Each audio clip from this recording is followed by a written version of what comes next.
Gloria sea el Señor.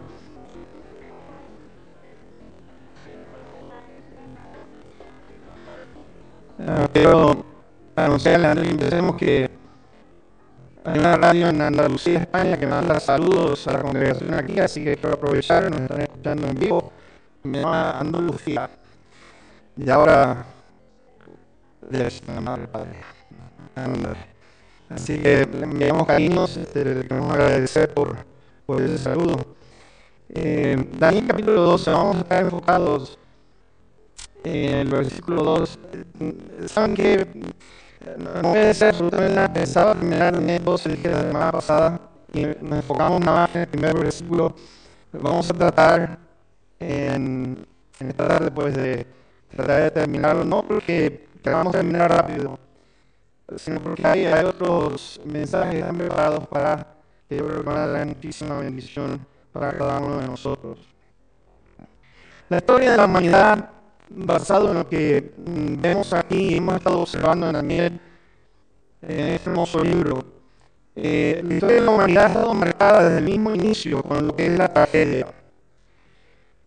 Y podemos notar, por ejemplo, en Génesis, la tragedia ha sido bastante horrenda, o la más horrenda que haya sufrido. ¿Saben por qué? Porque la separación eterna de Dios fue producto de la entrada del pecado aquí en la tierra.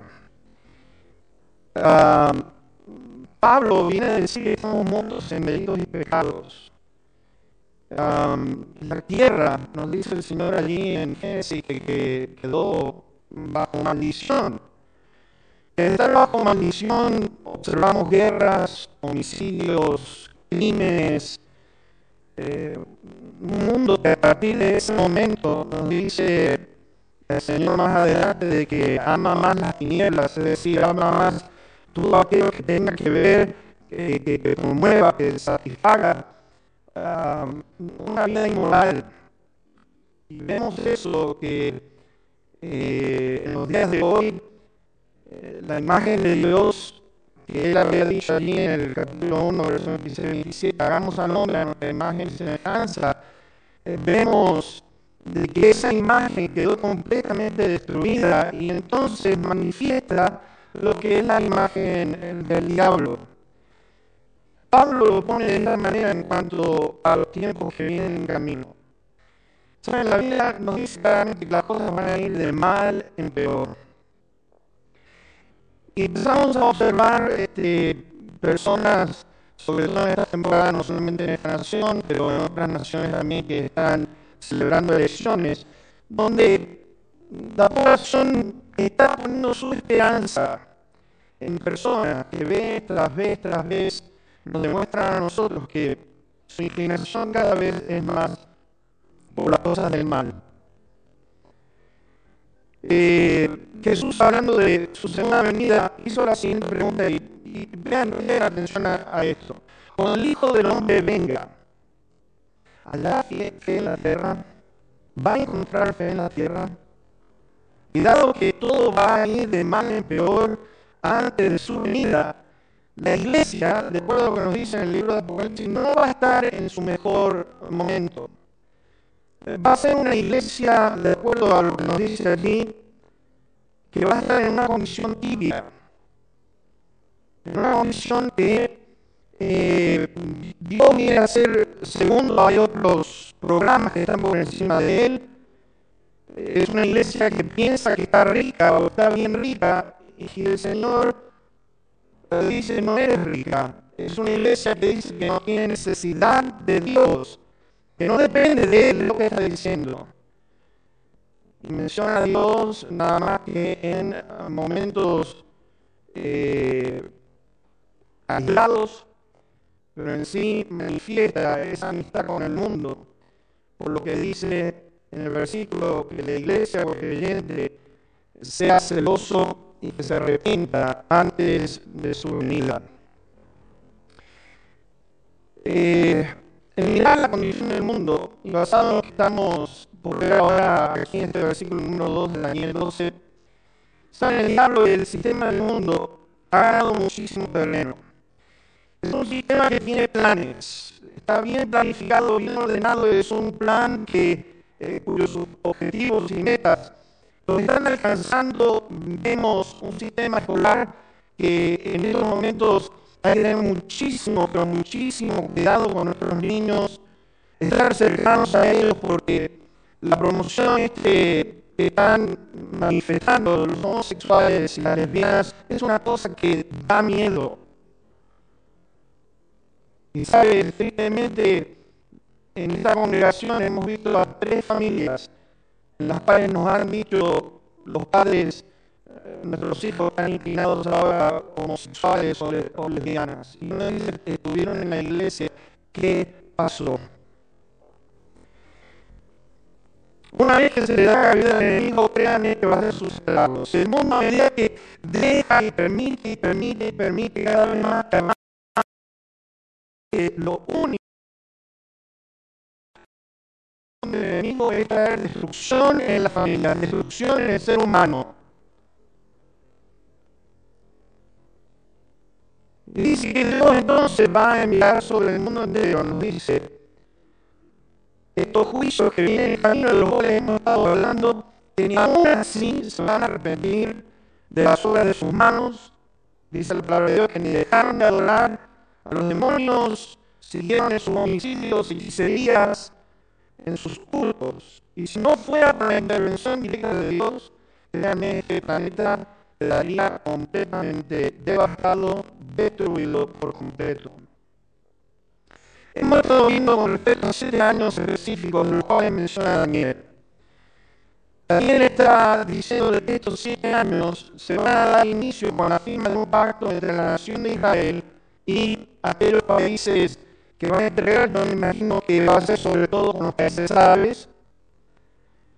Y va a dar inicio a lo que son los últimos 7 años de la historia de esta humanidad, en la cual considero hemos dado amplia información a cuán cerca estamos nosotros de la venida de nuestro Señor Jesucristo. Ahora, vamos a ver qué es lo que dice. Este día lo que quiero compartirles que lo mejor está por venir. Como dice, lo peor, dice las cosas van a llamar peor, pero antes de que se ponga mejor, vamos a pasar, el mundo va a pasar por lo peor que se ha imaginado en esta historia, porque en esa tarde se será tiempo de angustia. Nunca fue desde que hubo gente hasta entonces. Jesús dijo, va a haber una gran tribulación cual nunca ha habido desde el inicio mismo de la creación. Lo mejor está por venir. ¿Qué es lo mejor que está por venir? El versículo número 2 nos dice, incluso los que duermen en el polvo de la tierra serán despertados, unos para vida eterna y otros para vergüenza y confusión perpetua. Ahora, la palabra de Dios nos habla con respecto a una resurrección. La pregunta que se me ha hecho, ¿es esta vida todo lo que se tiene que ofrecer? Y cuando hablamos de eso es, ¿habrá vida después de la muerte, sí o no? ¿Estamos entonces destinados a vivir esta vida, morimos y ahí terminó todo? Pero el asunto está, ¿qué es lo que Dios dice en su palabra? Porque Él nos dice de que si hay vida, los seres humanos hemos sido creados para la eternidad, pero todo está basado en una importantísima decisión, si es de rechazar a Dios, de rechazar la oferta que Él nos da a través de su Hijo Jesucristo, y sufrir consecuencias serias. Y hemos visto que el impacto de la venida de Cristo Jesús sobre esta tierra, es decir, historiadores han escrito de Él, hay personas que la Biblia ha compartido de testimonio. El testimonio está basado en lo que han visto, en lo que han oído, eso es lo que nos quieren compartir. Quiere decir que Jesús es un personaje real, no es un mito, no es una leyenda, es algo que gente la vio, es algo que la gente pudo oírla por igual. Y si es así, de que es un personaje real e histórico, entonces el ser humano tiene que hacerse una pregunta muy importante. ¿Para qué vino? ¿Por qué vino? ¿Por qué murió en una cruz? Y si es el Hijo de Dios que murió en una cruz, ¿es Él el único camino o hay otros medios? Porque si hay otros medios y Cristo fue crucificado, déjeme decirle, entonces este Dios está fuera de su sentido, porque si hay otros medios por el cual podamos obtener salvación, en vano murió Cristo Jesús. Pero si Cristo, siendo el Hijo de Dios, fue crucificado en la cruz del Calvario, entonces debemos de mirar y observar que esta muerte fue una muerte horrenda, tremenda, horrible. Y si Cristo murió de esa manera, ¿por qué lo hizo? Y él explica: de tal manera amó Dios al mundo que ha dado a su Hijo unigénito, para que todo aquel, una decisión personal, que crea en él, no se pierda, mas tenga vida eterna. Así que la resurrección, tanto en el Antiguo Testamento como en el Nuevo Testamento, están hablando de resurrecciones. Y vamos a tratar de explicar en esta mañana, en este tiempo que tenemos, de ver el número que han de ver resurrecciones de acuerdo al Nuevo Testamento. Y vamos a ir parte por parte. Vayan conmigo, por favor, a Mateo capítulo 27 y vamos a leer el versículo 51 al 53. Mateo 27, del 51 al 53. Dice lo siguiente. Y dicho sea de paso, voy a comunicarles algo. Si alguno de ustedes, después de que leamos esto, viene a mí me quiere hacer una pregunta diciendo quiénes son estos, le voy a decir algo. He visto que no hay un solo comentarista, por más estudio que tenga, que siquiera hayan tratado de averiguar qué es lo que sucedió aquí. Así que, si me quieren hacer esa pregunta después, saben que hay cosas que son secretas de Dios, algunas las da a conocer, otras no. Así que si me van a preguntar quiénes son, ya saben lo que voy a responder, ¿no es cierto? Pero fíjense, dice aquí: y aquí el velo del templo se rasgó en dos, de arriba abajo, y la tierra tembló, y las rocas se partieron. Y se abrieron los sepulcros, y muchos cuerpos de santos que habían dormido se levantaron. Y saliendo de los sepulcros, después de la resurrección de él, de Cristo, vinieron a la santa ciudad y aparecieron a muchos. Santos que resucitaron cuando Cristo murió, en el momento que Cristo murió. Dice que hubo un grupo de creyentes, de aquellos que resucitaron, y que cuando Cristo resucitó el día domingo, 2 días después, se aparecieron a muchos. No creo que fueran los patriarcas del Antiguo Testamento, por una razón, porque vamos a mirar después en Daniel 12, que no tiene nada que ver con los santos del Antiguo Testamento. Eso lo vamos a ver después de los 7 años de tribulación. Entonces, no eran los patriarcas, no eran todos aquellos del Antiguo Testamento para atrás, vamos a decir, desde Juan el Bautista para atrás, no fueron ellos.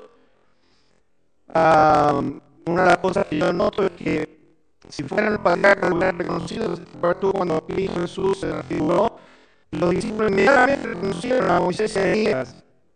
Lo reconocieron enseguida. Serán personas, para mí, que habrán muerto quizás durante los 3 años y medio, me inclino mucho por esto, durante los 3 años y medio del ministerio del Señor Jesucristo. Por igual, fíjense ustedes que dicen muchos. Así que no está hablando en su totalidad. Y por eso, entonces, como les digo, si son muchos, es que no son todos. Segundo, vean ustedes que dice que eran santos, o eran creyentes. Aquellos que murieron durante este periodo de 3 años y medio, vuelvo a repetir. En segundo lugar, vamos a ver la otra resurrección que menciona el Nuevo Testamento. Y esta está en 1 Corintios, vamos a ir allí. 1 Corintios, en el capítulo número 15, versos 50 al 53, está relacionado con lo que dice, pero igual en 1 Tesalonicenses 4, verso 13, hasta el capítulo 5 y verso 11. Pero vamos a dedicarnos aquí. Vean, 1 Corintios 15, versos 50 al 53, nos dice lo siguiente: pero esto digo, hermanos, la carne y la sangre no pueden heredar el reino de Dios, ni la corrupción hereda la incorrupción. He aquí les digo un misterio: no todos dormiremos. Ahora, ese término dormir, en la palabra de Dios quiere decir morir, que están muertos. ¿Ok? No todos dormiremos, pero todos seremos transformados. en un momento, en un abrir y cerrar de ojos, a la final trompeta, porque se tocará la trompeta y los muertos serán resucitados incorruptibles y nosotros seremos transformados. Porque es necesario que esto corruptible se vista de incorrupción y esto mortal se vista de inmortalidad. Ahora fíjense que dice allí que no todos dormiremos, es decir, va a haber un grupo de creyentes que no van a pasar por la muerte. A esto nosotros le llamamos lo que es el rapto o el arrebatamiento de la iglesia, del griego rapare, es decir, que ha sido sacado con fuerza, con el poder de nuestro Dios. Dice que esto va a ser, nos dice, un grupo que no va a morir físicamente. Como vuelvo a repetir, cuando está hablando del término dormir, si ustedes quieren después busquen, se acuerdan allí en Lázaro, lo explica de una manera bien específica, capítulo 11 de Juan, versos 11 al 14, donde dice Lázaro duerme, los discípulos dicen, bueno, está descansando, y Jesús le dijo, no, está muerto, para que ustedes entiendan lo que estamos diciendo. Ahora dice que todos, versículo número 1, 51, perdón, dice aquí les digo un misterio, algo que no ha sido revelado antes. No todos dormiremos, pero todos seremos transformados. ¿Y de qué manera? ¿Cuán rápido va a ser? En el versículo 52 lo dice, en un momento, en un abrir y cerrar de ojos. Va a ser una cosa tan rápida que, créanme, va a ser algo en la cual nosotros nos dedicamos el rato y la diferencia con la segunda venida. Les voy a decir por qué que la iglesia no va a ser tratada al final de los 7 años, porque hay algunos que dicen va a ser antes de los 7 años, va a ser en la mitad del periodo de los 7 años, hay otros que dicen que va a ser al final. Algunos se confunden, ¿saben por qué? Por lo que dice en 1 Tesalonicenses en el capítulo 4, hasta aquellos que han quedado a la venida del Señor Jesucristo. Pero vamos a mirar todo esto con respecto a cuál es la diferencia entre el rapto y la segunda venida. El rapto es inminente, no se sabe a qué hora va a ser, no se sabe el día ni la hora. La segunda venida sí sabemos exactamente. Para aquellos que queden en la tierra, pueden empezar a mirar que desde la firma del pacto entre la nación de Israel con los países árabes y otras naciones, ustedes tienen que calcular que van a haber exactamente una cantidad de días, sobre todo la última mitad, donde dice 1260 días, en la Apocalipsis menciona 42 meses, es decir, 3 años y medio. El rapto es inminente, es decir, que está a punto de ocurrir en cualquier momento, está próximo de ocurrir en el tiempo. La segunda venida no es así, pues vuelvo a repetir, se conoce y vamos a hablar más adelante de esto. Ahora, con respecto a lo que dice la Biblia, fíjense que hay algo interesante con respecto al libro del Apocalipsis. Desde el capítulo 1 al 3 se menciona la palabra iglesia en varias ocasiones. Sin embargo, desde el capítulo 4, que es donde Juan se enfoca en lo que es la gran tribulación, desde el capítulo 4 hasta el capítulo 19 no hay una sola referencia de la palabra iglesia. Habla así de la nación de Israel, capítulo número 7 de Apocalipsis, capítulo 6 también habla de ese grupo, el capítulo 11, los 2 testigos, mide el término del templo, el capítulo 12 está hablando de Israel. Y entonces podemos darnos cuenta, mis hermanos, que basado en esto, sin la mención de la palabra iglesia, quiere decir que entonces esta nación, que es la nación de Israel, 70 semanas están determinadas sobre tu pueblo, lo cual es que nos quiere decir que hay una agenda para la iglesia y una agenda para la nación de Israel. Ahora, en el capítulo 12 de Daniel, donde estamos, espero que no hayan perdido la hoja, mantengan ahí porque vamos a estar viendo y viniendo de ahí. En el versículo número 1 nos dice, en aquel tiempo se levantará Miguel, el gran príncipe que está de parte de los hijos de tu pueblo, y será tiempo de angustia, cual nunca fue desde que hubo gente hasta entonces, pero en aquel tiempo será libertado tu pueblo, todos los que se hallen escritos en el libro. Ahora fíjense, en aquel tiempo será libertado tu pueblo. ¿A qué se refiere? ¿En qué tiempo? Estamos mirando la semana pasada en el capítulo 11, versículo 35 en adelante, que está hablando de este periodo donde está el anticristo, donde está este líder mundial. Aquí nos dice en aquel tiempo, que es en ese preciso tiempo, podemos darnos cuenta en el versículo número 7 de Daniel 12, que dice que oyó al varón vestido de lino que estaba sobre las aguas del río, el cual alzó su diestra y su siniestra del cielo, y juró por el que vive por los siglos de los siglos, que será por tiempos y la mitad de un tiempo. Y fíjense, hemos estado mirando eso, que tiempo, un año, tiempos, 2 años, tiempo y tiempos, 1 más 2, 3, mitad de un tiempo, mitad de un año, quiere decir 3 años y medio. Está haciendo la pregunta el versículo 6, ¿cuándo será el fin de estas maravillas? Ahora, ¿qué sucede al final de los 7 años? Pues creo que ustedes observen este proceso de la resurrección, en lo mejor está por venir. Estamos hablando de, para mí, antes de que comiencen estos 7 años, la iglesia va a ser llevada a decir que los muertos en Cristo Jesús han resucitado en primer lugar. Menos de un segundo, todos aquellos que estemos vivos vamos a ser llevados hacia la presencia de nuestro Señor. Y después entonces habla con aquellos que después de ese tiempo, en aquel tiempo, cuando se haya acabado la dispersión. La segunda resurrección que yo veo aquí, vamos a encontrar en Mateo capítulo 24, verso 29 al 31. Y sabe, vamos a llegar a una conclusión. ¿Por qué es que no está la iglesia al final o que va a pasar por la gran tribulación? Y vamos a dar una explicación, espero que ustedes puedan entonces entender el por qué. Pero en el capítulo 24, versículos 29 al 31, fíjense en estas palabras del Señor. E inmediatamente después, fíjense, inmediatamente después de la tribulación de aquellos días, el sol se oscurecerá, la luna no dará su resplandor, y las estrellas caerán del cielo, y las potencias de los cielos serán conmovidas. Entonces aparecerá la señal del Hijo del Hombre en el cielo, y entonces lamentarán todas las tribus de la tierra y verán al Hijo del Hombre viniendo sobre las nubes del cielo con poder y gran gloria. Y enviarán sus ángeles con gran voz de trompeta y juntarán a sus escogidos de los 4 vientos desde un extremo del cielo hasta el otro. Ahora, esta tribulación claramente está hablando de aquellos que se mencionan en el versículo número 15. Pero el asunto está es que, ¿quiénes son estos escogidos? ¿Ok? ¿Quiénes son estos escogidos? Porque algunos dirán, bueno, son los creyentes. ¿Pero qué creyentes?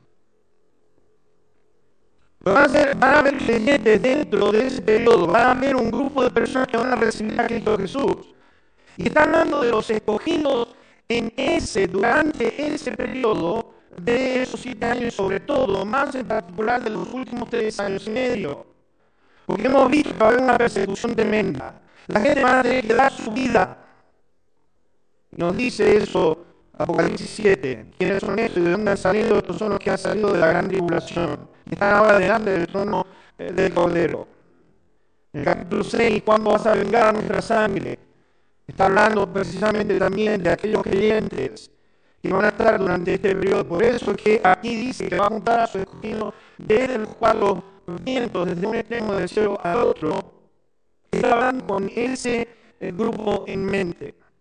Ahora, en el capítulo 25 de Mateo, en el versículo 31 al 33, y después vamos a ver el 41 y el 46, pero 31 al 33, cuando el Hijo del Hombre venga en su gloria, segunda venida, y todos los santos ángeles con él, entonces se sentará en su trono de gloria, y serán reunidas delante de él todas las naciones, y apartarán los unos de los otros, como aparta el pastor las ovejas de los cabritos, y pondrá las ovejas a su derecha y los cabritos a su izquierda. Está hablando del grupo de creyentes de ese momento. Ahora, ¿qué va a suceder con aquellos que no creyeron en Cristo Jesús durante ese periodo? Vean el versículo 41 y después el 46. Entonces dirá también a los de la izquierda: apártense de mí, malditos, al fuego eterno preparado para el diablo y sus ángeles. Verso 46. E irán estos al castigo eterno y los justos a la vida eterna. Hay una pregunta que tenemos que hacernos, es la siguiente. Fíjense ustedes. usando el proceso de razonamiento. ¿Ok? Para que ustedes puedan ver y distinguir entre los grupos que están mencionándose aquí. Aquellos que conocen al Señor en ese tiempo van a ser reunidos para estar en la presencia de Él. Los que físicamente sobrevivieron ese último periodo de 3 años y medio de la gran tribulación, son que van a ser juntados, ¿ok? A que sobrevivieron, van a ser juntados delante de la presencia de Dios. Ahora, ¿qué pasa con aquellos que no quisieron aceptar y recibir lo que es la oferta de la salvación a través de Cristo Jesús? Este es el tiempo de la siega, la cual menciona Mateo después, ustedes lo pueden buscar en sus hogares, Mateo 13, versículo 30, donde dice: deben crecer juntamente lo uno y lo otro hasta la siega. Y al tiempo de la siega, los días de los segadores, recojan primero la cizaña y átenla en manojos para quemarla, pero recojan el trigo en mi granero. Ahora, ¿quiénes son echados? Presten atención al verso número 46, nuevamente de Mateo 25, donde estamos nosotros.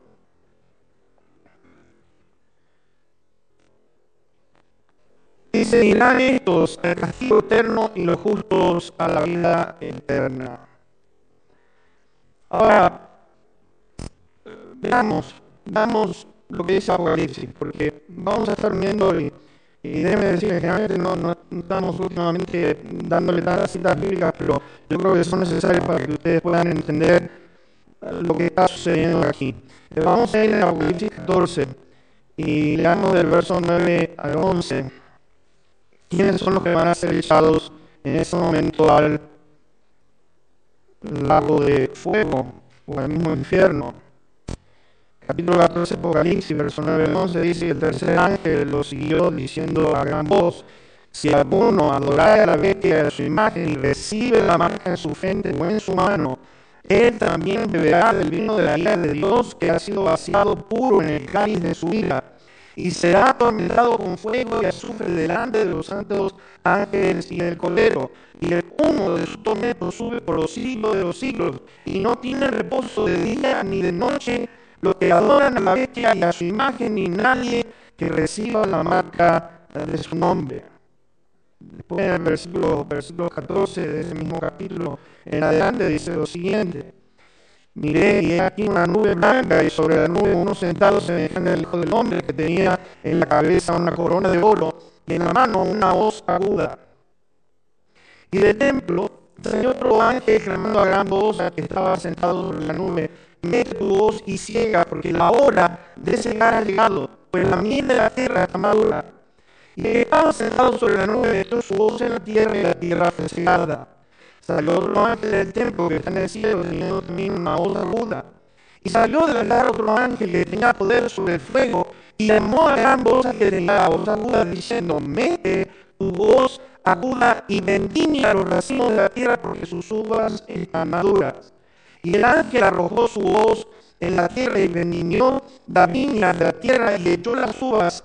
Fíjense, echó las uvas en el gran lagar de la ira de Dios. Y fue pisado el lagar fuera de la ciudad, y del lagar salió sangre hasta los frenos de los caballos por 1600 estadios. Así que vemos nosotros, mis hermanos, que ese grupo va a ser lanzado directamente a este lugar de tormento inmediatamente. En el capítulo 19 de Apocalipsis, el versículo 17 al 21, sigue explicando con respecto a su grupo y con respecto a este líder o líderes, tanto el líder político, el anticristo, como el líder religioso. Y vi un ángel que estaba en pie en el sol y clamó a gran voz, diciendo a todas las aves que vuelan en medio del cielo: vengan y congréguense a la gran cena de Dios, para que coman carnes de reyes y de capitanes, y carnes de fuertes, carnes de caballos y de sus jinetes, y carnes de todos, libres y esclavos, pequeños y grandes. Y vi a la bestia, al anticristo, al desolador, a los reyes de la tierra y a sus ejércitos reunidos para guerrear contra el que montaba el caballo y contra su ejército, que es Cristo Jesús. Y pienso yo, no hay ninguna duda que es la iglesia la que viene con él, por lo que dice el versículo 1 al 8. Verso 20 nos dice: y la bestia fue apresada, y con ella el falso profeta, que había hecho delante de ellas las señales con las cuales había engañado a los que recibieron la marca de la bestia y habían adorado su imagen. Estos dos fueron lanzados vivos dentro de un lago de fuego que arde con azufre, y los demás fueron muertos con la espada que salía de la boca del que montaba el caballo, y todas las aves se saciaron de las carnes de ellos. En el capítulo 17 aparece un versículo que todos nosotros conocemos.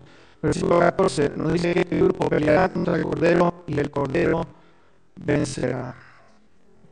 Va a pelear en contra del Cordero y el Cordero vencerá. Dice allí que estaban reunidos para guerrear contra el que montaba el caballo. Lo explica en los versículos anteriores. Versículo 13, el verbo de Dios nos dice aquel que fiel y verdadero. Así que podemos ver que todos estos ejércitos van a ser destruidos. Ahora, ¿qué sucede al final de los 7 años? ¿Qué sucede al final de los 7 años? En el capítulo 20 de Apocalipsis, versículo 4, y vi tronos y se sentaron sobre ellos los que recibieron facultad de juzgar, y vi las almas de los decapitados por causa del testimonio de Jesús y por la palabra de Dios, los que no habían adorado la bestia de su imagen, y que no recibieron la marca en su frente ni en sus manos, y vivieron, fíjense, vivieron y reinaron con Cristo 1000 años. Ahora, ¿qué notamos aquí? Basado en las escrituras que hemos estado observando. Al término de los 7 años van a ser reunidos lo que es todos aquellos que son creyentes, ¿okay?, durante ese periodo, pero va a haber una resurrección en ese momento de todos aquellos que han muerto durante este periodo, van a resucitar. ¿Por qué? Bueno, claramente dice en Apocalipsis 20 que vivieron y reinaron con Cristo Jesús. No lo pueden hacer si no es físicamente. Ahora, ¿cuál es la siguiente resurrección? Vamos a regresar nuevamente a Daniel, en el capítulo número 12.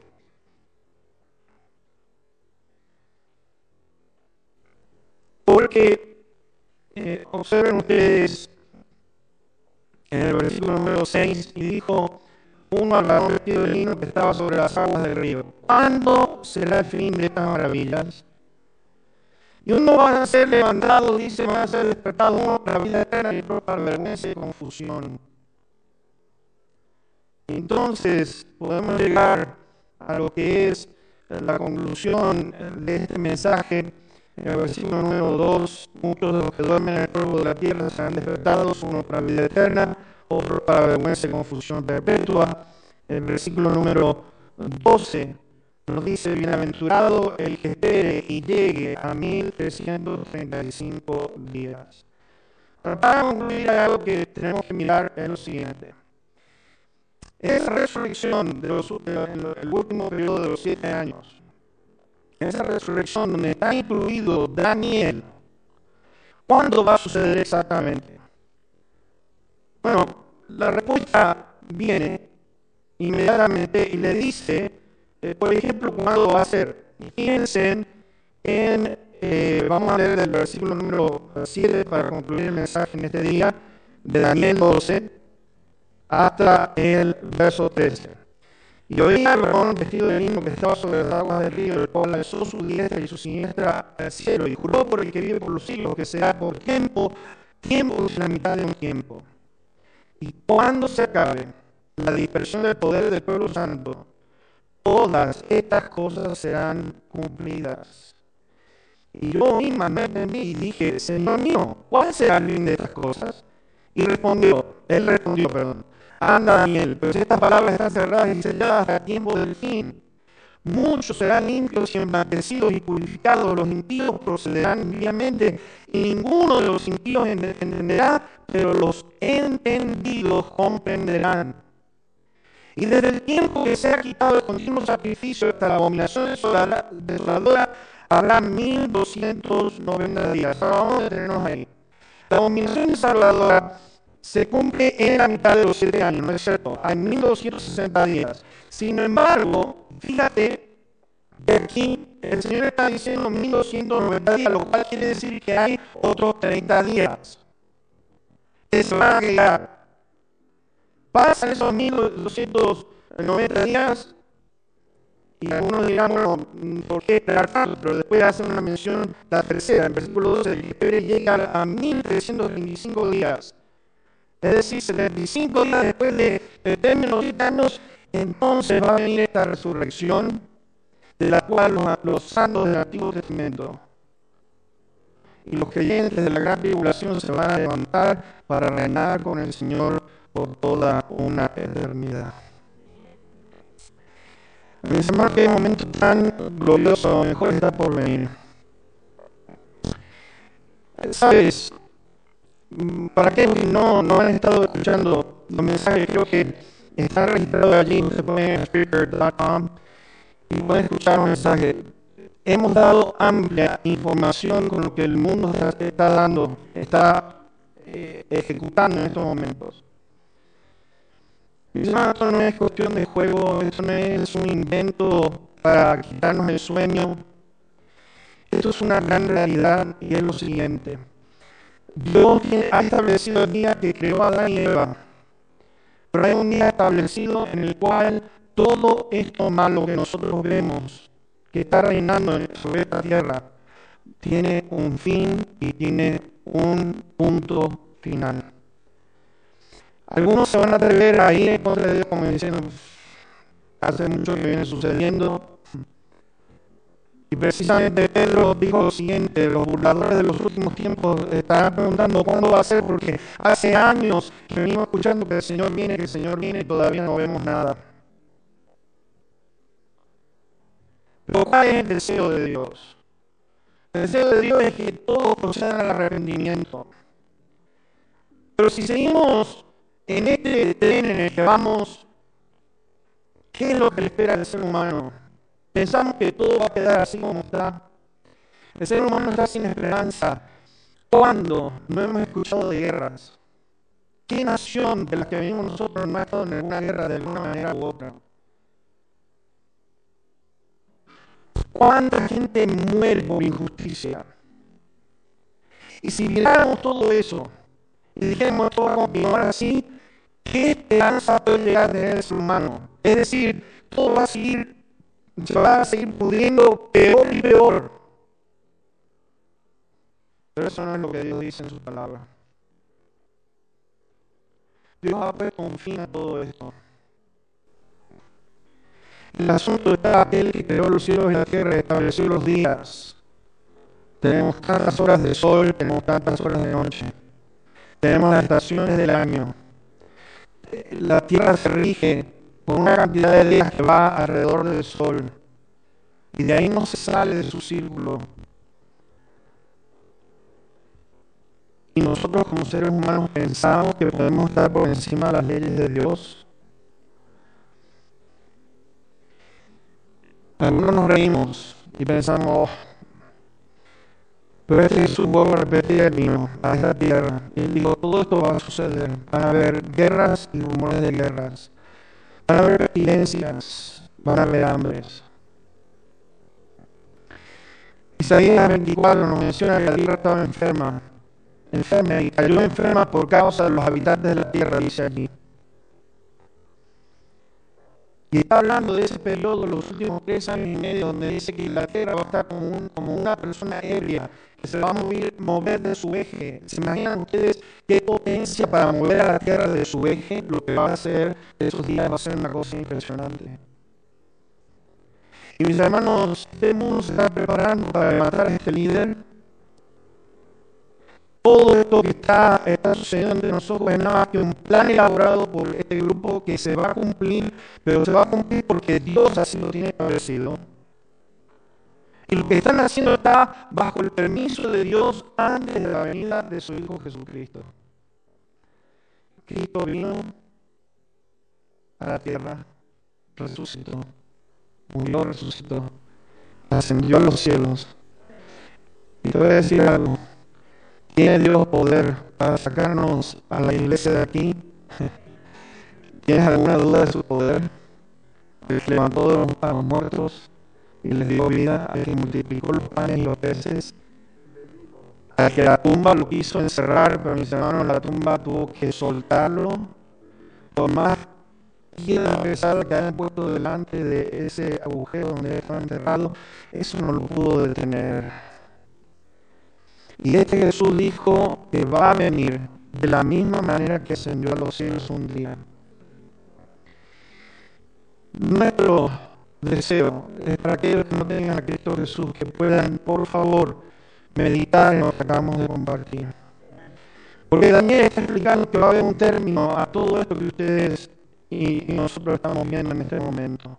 Va a haber un punto final. Y el asunto está, ¿vas a jugar con la eternidad de tu alma? Si rechazas a Cristo Jesús y a su oferta del perdón de pecados, y piensas, tú estás pensando, bueno, pero que, ay, hijo, le quiero decir esto, yo soy buena persona, yo no maldigo, no bebo, cuido de mi esposa, de mis hijos, soy muy bueno con mi mamá y mi papá. Yo seguro que va a ver todo eso y me va a dejar entrar en el reino de los cielos. Si hago cosas más buenas que las malas y las buenas le ganan a las malas, entonces Dios me va a dar entrada al reino de los cielos. Algunos pensarán, bueno, si pertenezco a esta religión, está todo bueno. Pero no es asunto de pertenecer ni a una religión, ni está basado en que si eres bueno o no. Hay un mal que necesitamos solución y es nuestro pecado. Y solo el Hijo de Dios puede perdonarnos de nuestro pecado. Y en este día Dios te está dando te ofrece vida eterna, te ofrece esperanza para lo que está por venir. De un momento a otro va a caer y no vas a tener chance, créeme, vas a decir, bueno, lo hago después, lo hago para el día de mañana. Hace un año atrás estaba precisamente diciendo eso. Quizás algunos de los que estamos aquí no van a llegar ni siquiera el fin de semana. ¿Y saben qué? Precisamente sucedió eso. No es que uno lo diga, mira, el profeta, no, yo no soy profeta ni nada. Pero una persona murió en una ataque de corazón que había estado en la iglesia, escuchó y no quiso tomar una decisión. No seas como esa persona. Por la vida nuestra, estamos nada más a un solo segundo de la eternidad. Y ese segundo va a venir así. ¿Y qué vas a hacer? ¿Qué vas a responder? Dios, dame un chance. Se terminó todo. Y es por eso que la iglesia necesita estar predicando como nunca y orando por la salvación de las almas que van a quedar y van a sufrir todo esto, que están anhelando desesperadamente.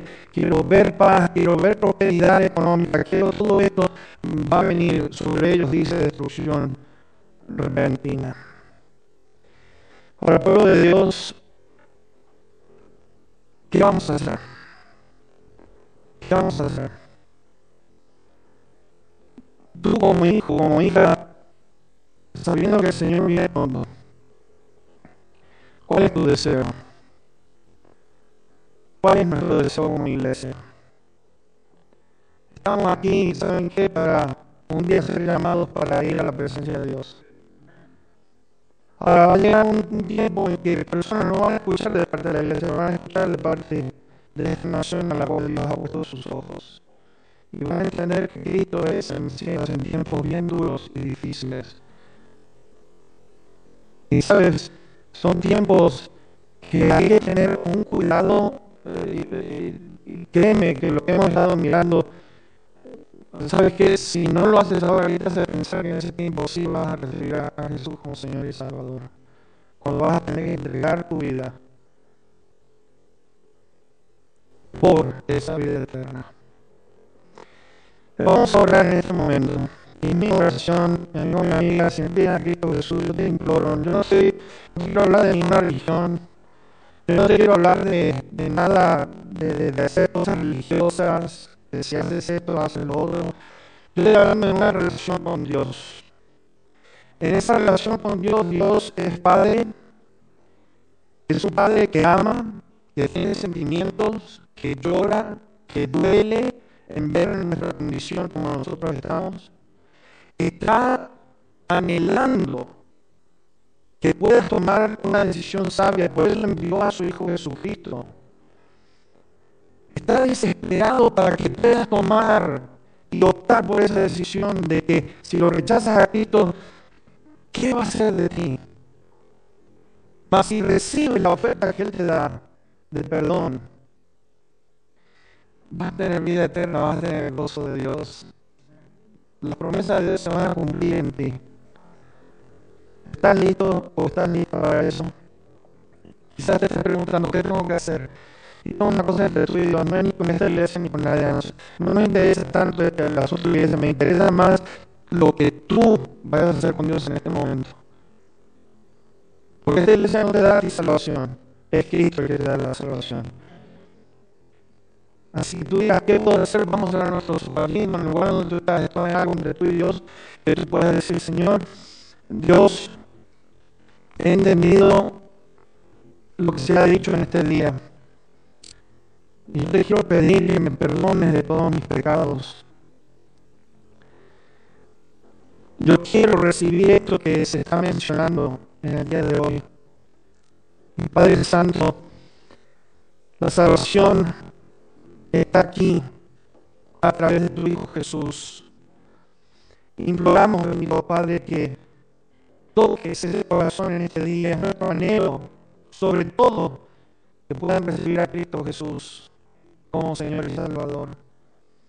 Padre, como iglesia hay mucho trabajo por hacer, que no nos estemos entreteniendo en cosas tan triviales, tan tibias, Señor. Vamos a amarte a ti por sobre todas las cosas, queremos que Cristo sobresalga en todo lo que hagamos. Bendito Dios, que seas exaltado hoy por medio de tu pueblo. Y ahora, Señor, nos ponemos en tus manos. Nos va a dar una linda oportunidad en esta semana, quizá en este día, de hablar con una persona que no tenga a Cristo en su corazón. Y es mi súplica, bendito Padre, que tú seas con cada uno de ellos, que puedas llegar a su corazón. Oh Padre Santo, te doy tantas gracias por habernos traído hasta aquí. Te doy gracias, bendito Dios, por mi cuñado, por mi hermanita, bendito Padre, que están aquí. Te doy gracias por haberlo traído con bien. Te suplico llevarlo con bien hasta su casa en este día, que tengan ido viaje. Bendito Padre, gracias por cada uno de los que están a la derecha, a la izquierda. Que bendito Dios, tú puedas bendecirlo ricamente en este día, que le dé salud si no la tiene, que pueda tener trabajo si no lo tiene. Y bendito Dios, en este día, gracias por todo lo que has hecho a través de tu Hijo y por tu palabra. Gracias por este varón que se dedicó a buscar, oh mi Dios, con todo su corazón, tu santa y divina voluntad. Gracias por la vida de Daniel y por todo lo que hemos aprendido en estos días. Y ahora, Señor, llévanos con bien. Bendice el alimento para aquellos que vamos a estar comiendo este alimento, que pueda hacer provecho en nuestro cuerpo, Señor. Y gracias en el precioso nombre de Cristo Jesús, para quienes la honra y toda la gloria. Amén.